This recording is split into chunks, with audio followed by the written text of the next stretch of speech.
Okay, let's update everyone on the Morecambe Football Club situation. It's a very confusing situation. So yesterday when I was recording the video around 6 p.m, we were all under the assumption that the club had completely collapsed, gone bust and was dead as an entity and would have to be reformed. We thought it was the dark day, the banner's down, depressing, and it still is. Things have got a bit complicated because the administrators haven't been called in, neither have the liquidators. So it's still technically a going concern. Whether it's a viable going concern is another matter entirely. All club staff, playing and non-playing club staff, have been told to stay at home, stay away from club premises. We know this now. The academy is now in the same situation as the main club. The academy players and the academy staff, again, told to stay at home. Operations have been suspended. This doesn't mean the club has completely gone bust, but this is where it gets complicated. Because the administrators haven't been called in, and all the liquidators, depending on which path Jason Whittingham decides to take, because he still refuses to sign off on the sale to the Punjab Warriors, who are minority stakeholders, we're sort of in limbo until the 20th. Now, the Punjab Warriors, this is true, did release a statement, I believe late Friday, early Saturday, saying by 5 p.m. Monday the club would run out of accessible funds. And they were the ones basically pumping money into the club. Jason Whittingham didn't. They were. So they were quite honest in their integrity. They wanted to take full ownership of the club, but being minority stakeholders, they can only do so much. So we're getting honesty from them. We're getting statements from them. We are not getting a statement from Jason Whittingham. Now, what is interesting is when I was researching the video yesterday and looking at all the various news articles and social media, their Wikipedia entry had been changed from "are an English football club" to "were an English football club." 3 hours later, about 8 to 9 p.m, their Wikipedia entry had been changed yet again to "are a current English football club." So there's a lot of uncertainty. Now what we do know is this: club operations have been suspended. The club has not been wound up or liquidated, and no administrators have been officially appointed. So there's a lot of uncertainty there. So there is that. The club has run out of money. The club has run out of money. So all staff are not getting paid. This is what we do know. Other than that, the National League have kept their suspension in place until the 20th of August. So we still have 15 days, or just over 2 weeks, for a solution to be found. Now, whether Jason Whittingham finally decides to agree to sign all the paperwork, submit it to the National League and the FA to say, yes, I now transfer all control of the club to the Punjab Warriors, that's up for debate. Now, this is the same Jason Whittingham who was involved with rugby union with the Worcester Warriors. Yes, the same guy. This is a guy who took government loans to keep Worcester Warriors going during COVID. Yes. Now we have to ask the question of, has any fraud or other criminality taken place? There's a lot of questions. Jason Whittingham is refusing to give any interviews or statements. So he's not giving interviews to the press, he's not releasing any statements. He's refusing to talk to the media. The Punjab Warriors, to their credit, obviously they want to take control of the club in full.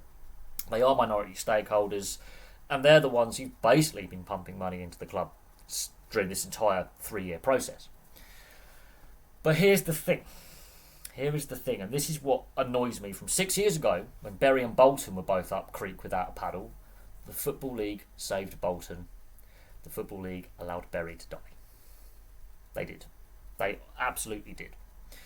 And we saw Macclesfield go the same way. At the end of that season, Macclesfield also ran out of money, but that was more to do with the COVID impact and the National League not completing season because Dover Athletic couldn't complete their fixture list. And so there was a different set of circumstances with Macclesfield. Right?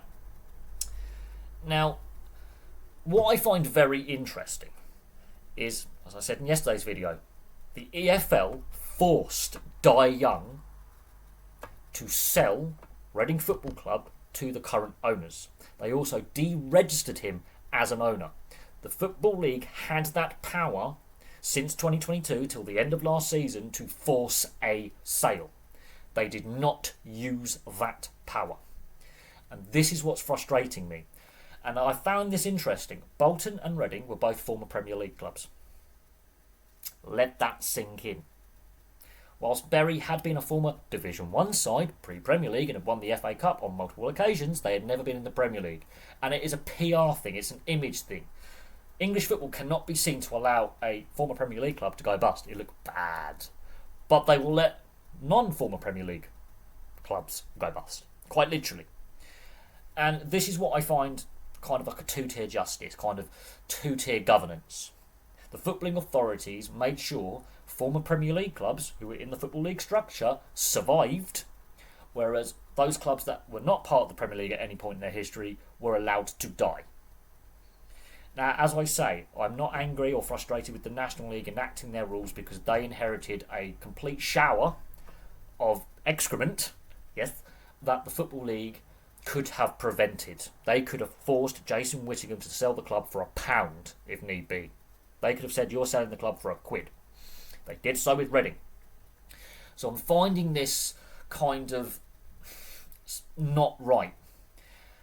But here's the thing. Morecambe aren't truly dead yet, but I find it very, very hard unless something miraculous happens within the next 2 weeks before the next deadline, which is August the 20th, for a solution to be found. This is what I also find very interesting. Now, the National League haven't said they're going to extend that deadline, but they've set a deadline. Every other deadline Jason Whittingham has missed to submit the relevant paperwork to allow the full sale of this football club to be completed. Now, questions also need to be asked of the RFU because of the Worcester Warriors situation when he was a part stakeholder in Worcester Warriors. He allowed them to, guess what, go bust. And so it's not just football where this problem is occurring with dodgy owners and weird, unnecessary, protracted sales of sports teams. This is not a football-only disease. This has happened across the board, not just in the UK, but across the board in sports ownership across continents. This has truly happened before. We've seen this in the NHL with a couple of owners as well who were basically told, you are selling this team, you are no longer allowed to own it. We've seen it in the NBA, NFL, Major League Baseball. We have seen leagues force owners to sell for a variety of reasons, saying you are no longer fit to be an owner, we want you out. Now, the ownership model in North America is significantly different to the ownership model in English football, because all the other owners have to vote on an owner being told to sell or not. Now, we saw it with Dan Schneider in the NFL with the Washington Commanders, formerly the Washington Redskins. He was forced to sell the team. We've seen it with the LA Clippers. Their former owner was forced to sell the team, partly because of not financial issues, but other issues involving legal stuff. Now, so that's the little update. Morecambe aren't truly dead yet, but I do find it more and more unlikely that the club survives. There's a lot of false information going around on the internet. What we know is not a lot, but what we do know is no administrators have been called in, no liquidators haven't been called in, the club hasn't been wound up by HMRC, so they don't owe tax, for example. They don't have a tax bill that we are aware of. They've been up to date with their taxes. This is different to Southend in a certain extent, but there's a lot of similarities with a lot of other cases. And I felt I had to do an update video just to say, look, the club isn't truly dead, but it's getting serious. It's more serious than it was, let's say, at 5 p.m. on Friday. But I do see a repeat of what happened at Bury and to a certain extent what happened at Macclesfield. Admittedly, Macclesfield was a slightly different situation in regards to their finances. It was more COVID related due to the National League that season not being able to complete their season because Dover Athletic couldn't fulfil their fixtures. But we are seeing parallels, especially with Bury. And I do think that the footballing authorities have basically allowed this to happen. This has to be by design. They cannot be this incompetent because they did so with Bury. And we are seeing six years later, history repeating itself. Now, I do hope, I am praying, that within the next 15 days, up until that deadline at 5 p.m. on the 20th, that a solution is found. And a lot of people saying, why doesn't Tyson Fury step in? He's a multi-millionaire, he could buy the club. He's so proud of being from Morecambe and a Morecambe fan, why doesn't he step up? And guess what? People are right. He said so before he would buy the club back in the day. He has made statements to that effect. I do hope the Punjab Warriors, do end up. I think they have good intentions, and I think they are being screwed over as well. Admittedly, that they're not local to Morecambe; they're from London. But you've got some we have people with integrity trying to solve this, and then there's a person with no integrity who's basically bankrupted 2 sports teams in the space of 5 years and has not been held accountable for it. So let that sink in. But from me for now, thank you very much for watching, and I will have some more content, hopefully of better news for you all very, very soon.